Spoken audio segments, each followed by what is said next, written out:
行く？地震怖かったよな。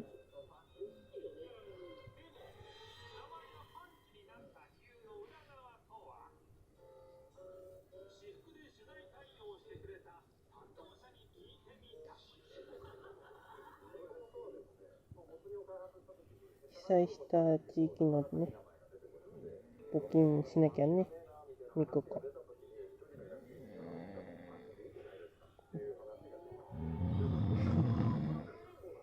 見て聞いてねえし。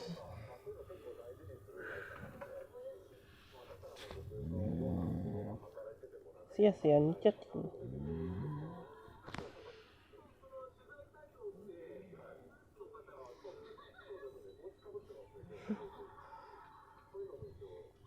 みこくんさすがやな、カメラ目線でちゃんと映ってんだから。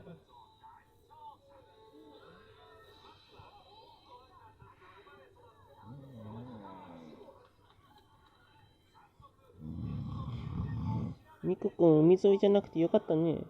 まあ海沿いも大変だろうけど、海沿いじゃないところもひどかったけどね。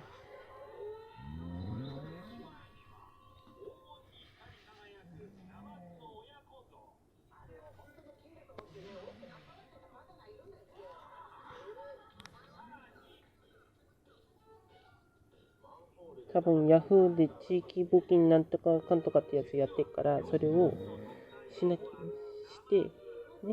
ちゃんとしようね。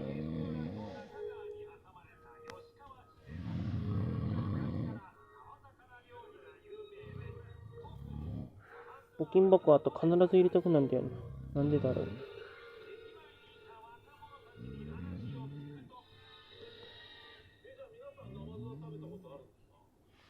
やっぱり地震は夜中になってほしくないよね。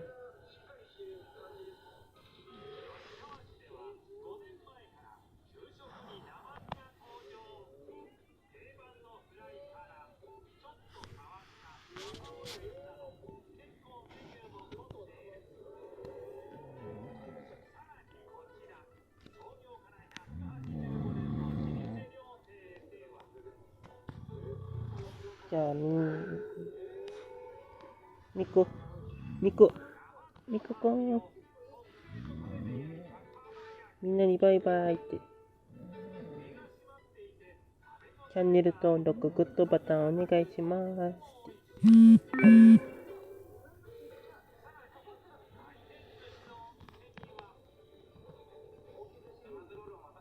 てなわけでお願いします。